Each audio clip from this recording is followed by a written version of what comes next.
दोस्तों, आज मैं आपको जो कहानी सुनाने जा रही हूँ, ये कहानी है नदियों के सोने चांदी के नेकलेस की। तो चलिए दोस्तों, देखते हैं आज की ये कहानी।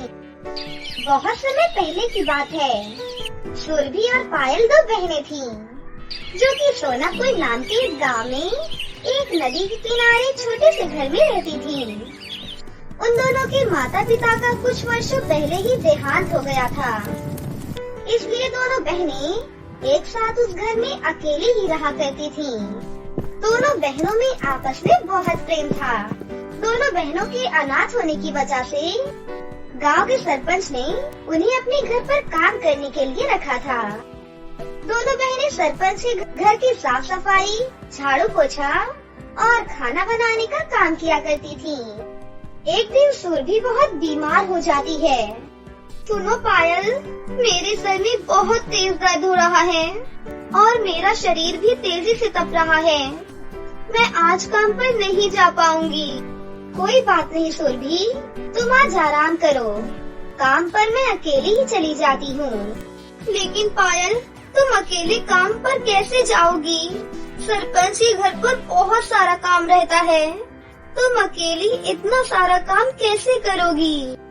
अरे तुम चिंता मत करो, मैं सब कुछ संभाल लूंगी।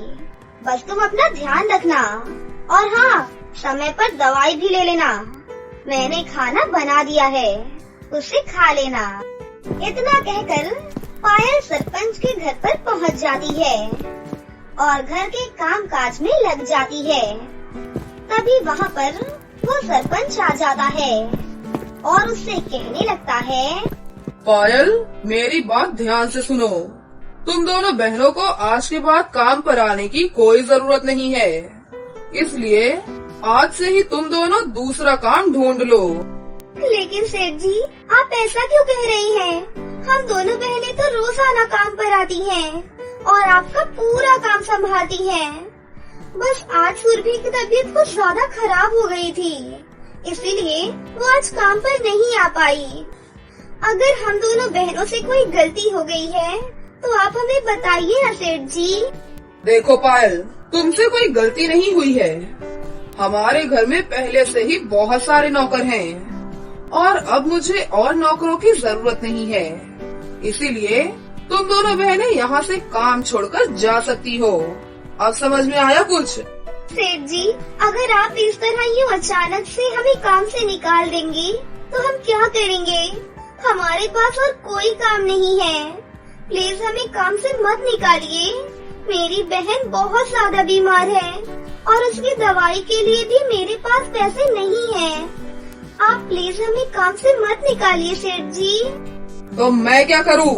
मुझे इससे कोई फर्क नहीं पड़ता। अगर तुम मुझे ज्यादा परेशान करोगी तो मैं तुम्हें यहाँ से धक्के मार कर बाहर निकाल दूंगा। अगर तुम्हें यहाँ कोई नया काम नहीं मिल रहा है तो जाकर रोड पर भीख मांगो। तुम दोनों इसी के लायक हो। निकलो मेरे घर से। पायल सेठ की बातें सुनकर बहुत ज्यादा दुखी होती है और वो उन्हें कुछ भी नहीं कहती है और चुपचाप वहाँ से चली जाती है। पायल वहाँ से सीधा जंगल की ओर जा पहुँचती है और सोचती है, अब मैं क्या करूँगी?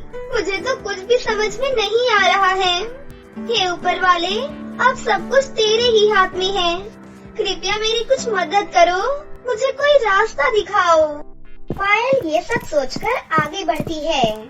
तभी पायल को सामने एक बिल्ली बैठी हुई दिखाई देती है।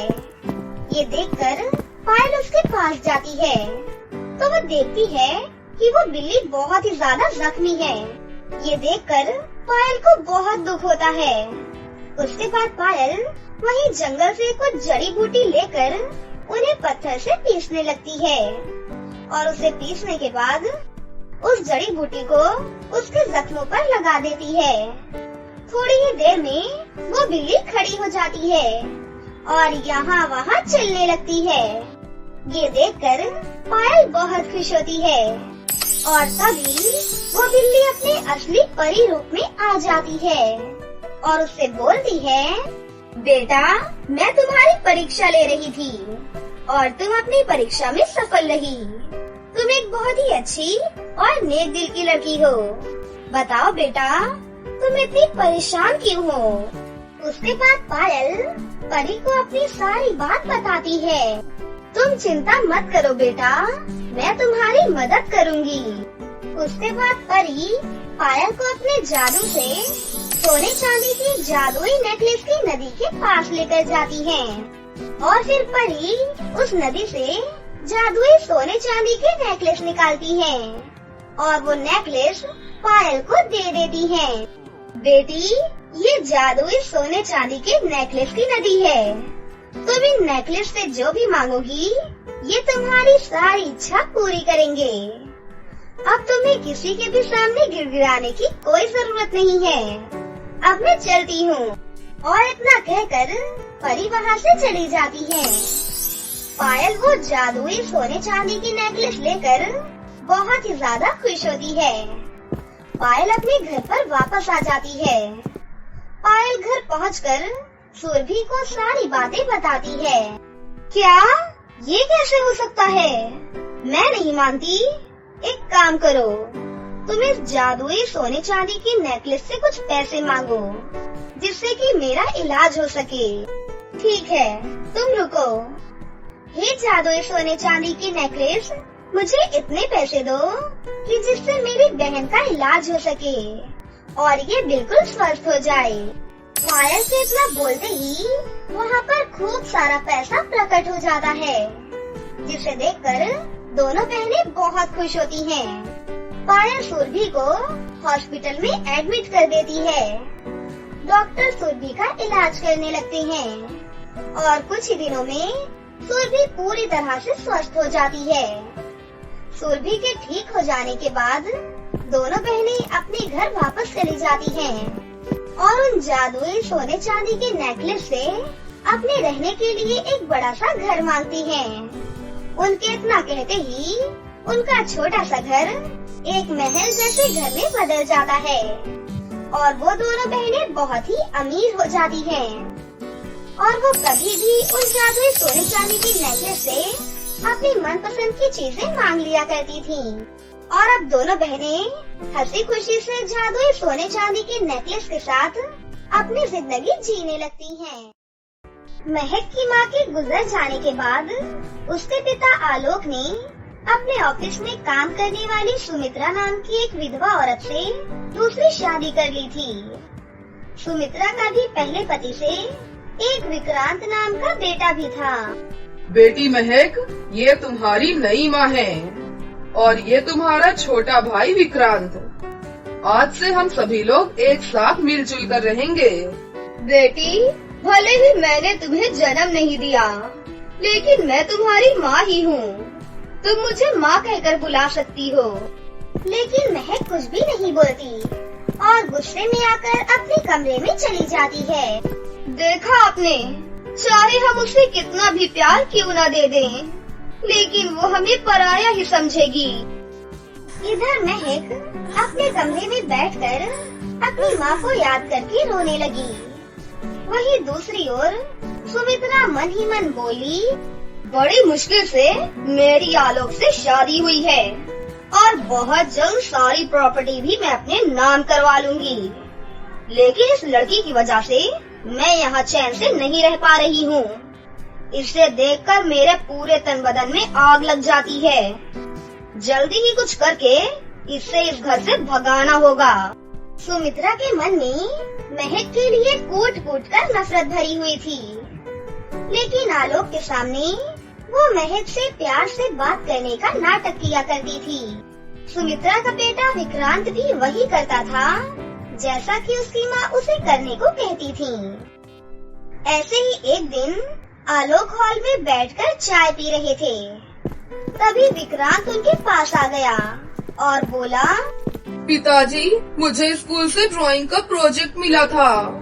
मैं महक दीदी की मदद लेने उनके कमरे में गया तो दीदी ने मेरी प्रोजेक्ट फाइल ही फाड़ दी। अरे बेवकूफ, इतनी सी बात पिता को बताने की क्या जरूरत थी? और आप भी इसकी बातों की ओर ज्यादा ध्यान मत दीजिए। छोटी बच्ची है बेचारी महक, उसे थोड़ा वक्त लगेगा हमें अपनाने में। अभी अभी तो उसने अपनी माँ को खोया है ना।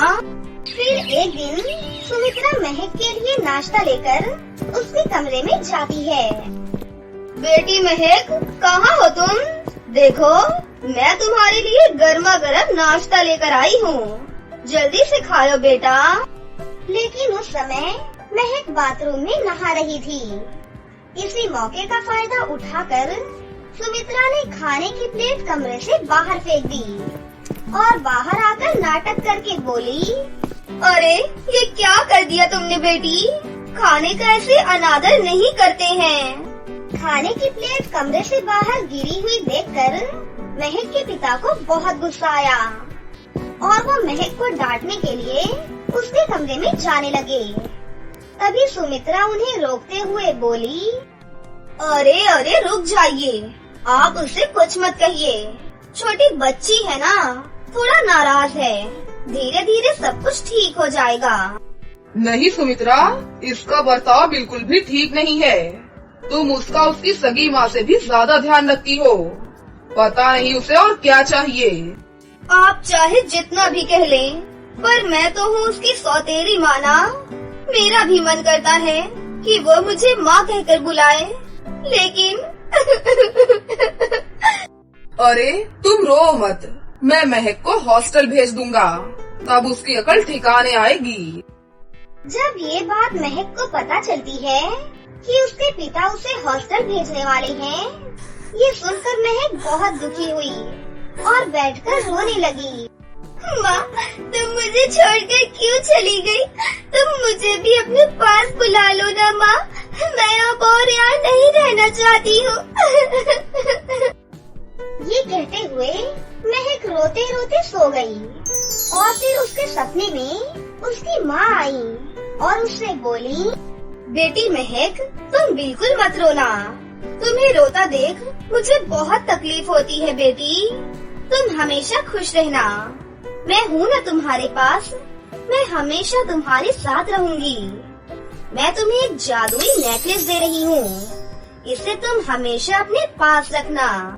जब सुबह महक नींद से जगी तो उसने देखा कि सचमुच एक जादुई नेकलेस उसके पास रखा हुआ है, जो कि उसकी माँ ने सपने में उसे दिया था। वो दिखने में बहुत ही सुंदर था। अरे, मैं तो सपना देख रही थी। माँ को सपने में देखकर मुझे बहुत अच्छा लगा। अब मैं बिल्कुल भी नहीं रोऊंगी, क्योंकि माँ हमेशा मेरे साथ है। उनका दिया हुआ जादुई नेकलेस भी मेरे पास ही है। अब मैं हमेशा खुश रहूंगी। फिर महक अपनी माँ के दिए हुए जादुई नेकलेस को अलमारी में रखने लगी। लेकिन तभी महक को अलमारी में नेकलेस को रखते हुए सुमित्रा ने देख लिया। अरे वाह, कितना सुंदर नेकलेस है। इस सुंदर से नेकलेस को तो मेरे पास होना चाहिए।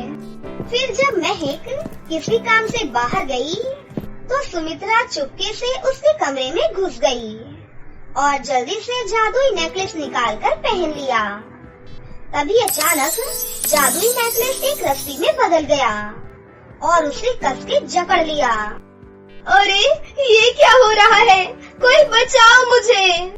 तभी वहाँ पर महक की माँ का साया प्रकट हुआ और ये देखकर सुमित्रा की हालत खराब हो गई। भूत! अरे अरे, कोई बचाओ मुझे।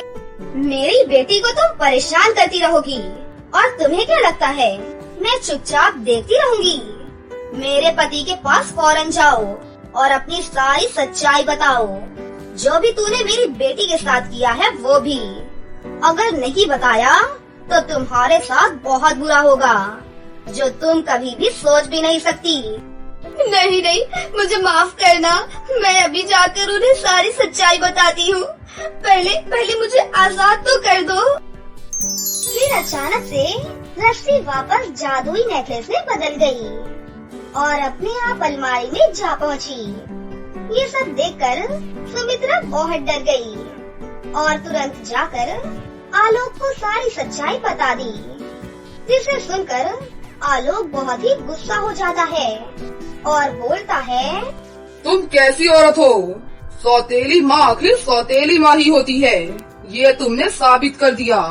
मैं तुम्हारी बातों में आकर अपनी बेटी को अपने से दूर करने का सोच लिया था। तुम जैसी औरत को तो धक्के मार कर घर से बाहर निकाल देना चाहिए। नहीं नहीं, मुझे माफ कर दो, वरना मैं और मेरा बेटा कहाँ जाएगा। आपके सिवा हमारा इस दुनिया में और कौन है।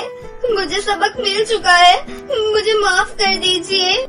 ये कहते हुए सुमित्रा ने आलोक के पैर पकड़ लिए और माफी मांगने लगी। तभी वहाँ महक आ पहुँची और बोली, पिताजी इन्हें माफ कर दीजिए, ये कहीं नहीं जाएंगी, ये यहीं पर हमारे साथ रहेंगी। जो हुआ उसे भूल जाइए पिताजी। महक की बात सुनकर सुमित्रा को अपने किए पर पछतावा हुआ। फिर महक से भी सुमित्रा ने माफी मांगी। उस दिन के बाद से सुमित्रा के व्यवहार में बहुत ही बड़ा बदलाव आया और वो महक को भी अपनी बेटी की तरह प्यार करने लगी और इस तरह सभी लोग हंसी खुशी से रहने लगे।